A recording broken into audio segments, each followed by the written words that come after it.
And die की एक और टेक्निक जिसको हम बोलते हैं ऑब्जेक्ट टाई। ऑब्जेक्ट जैसे नाम से ही पता चल रहा है कि हम किसी चीज़ का इस्तेमाल करेंगे और हम उसके बाद उसको बांधेंगे ताकि डिफरेंट इफेक्ट है। अब ऑब्जेक्ट्स भी कितनी तरह के हो सकते हैं। आप चावलों को इकट्ठा लेकर भी बांध सकते हैं, कोई सिक्का ले सकते हो आप, उस सिक्के को भी, सिक्के की भी अलग अलग शेप्स होती हैं पैसों की, कोई छोटा है, कोई बड़ा है, कोई डिफरेंट शेप का है, कोई सर्कल। पहले आते थे ऐसे सिक्के जिसमें साइड पर शेप होती थी, आप उन सिक्कों का इस्तेमाल भी कर सकते हो अगर आपके पास है तो।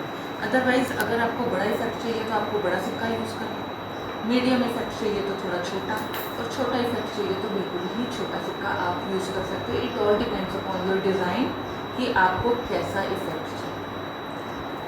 अगर हमें सिक्का बांधना है तो उसका इफेक्ट ऐसा आएगा। अगर हमने चने बांधने हैं तो उसका इफेक्ट ऐसा आएगा, वाइट चने या ब्लैक चने। जो ब्लैक चने उसका इफेक्ट थोड़ा छोटा आएगा, वाइट चने का इफेक्ट थोड़ा सा ज़्यादा बड़ा आएगा। राजमा का तो बिल्कुल ही किडनी बीन्स का जैसा आता है इफेक्ट। और चावल अब एक एक सिंगल बांधना मुश्किल है, तो चावलों को इकट्ठा लिया, बांध दिया, तो उसका इफेक्ट अलग है।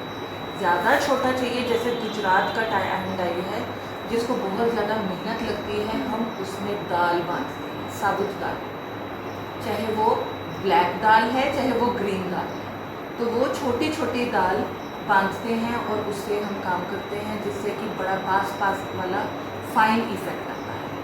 तो अब ये आप पर डिपेंड है कि आपने कौन सी चीज़ को बांधना है और आपने डाई करना है। तो इसके लिए अभी हम लेंगे सिक्का। सिक्के को इस तरह से लेकर हमने उसको बांध देना है, जहाँ पर भी हमें इफेक्ट चाहिए वहाँ पर। धागा हमने वही कॉटन का लेना है, कॉटन का मोटा धागा, नॉर्मल रील वाला धागा नहीं, कॉटन का धागा। और अब हमने इसको बांधना है। अब बांधने के वक्त भी वही बात कि सारा धागा बहुत ज़्यादा टाइट और पास बांधना है। अगर हमने कम बांधा तो हमारा जो इफेक्ट है वो इतना पतला सा ही आएगा वाइट का। हमने अगर ज़्यादा बांधा तो यही वाइट का इफेक्ट थोड़ा सा मोटा हो जाएगा। तो ये आप पर डिपेंड करता है। ये देखिए तीनों में वाइट की जो थिकनेस है वो अलग अलग है। तो ये डिपेंड करता है कि आपने कैसा धागा बांधा।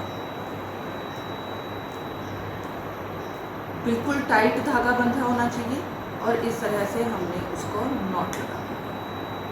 टाइट और पास की हमें धागे से कपड़ा ना दिखाई दे, और हमने इसको नॉट लगा दिया। अब हमें अगर किसी बड़े दुपट्टे पर, किसी कपड़े पर काम करना है तो सबसे पहले हमें उसकी प्लानिंग कर लेनी है कि कहाँ पर हमने उसके निशान लगा लेने हैं और हमने उसको बांधना है। अगर डार्क कलर है तो निशान जहाँ पर लगाया होगा वो वैसे ही दिखाई नहीं देगा।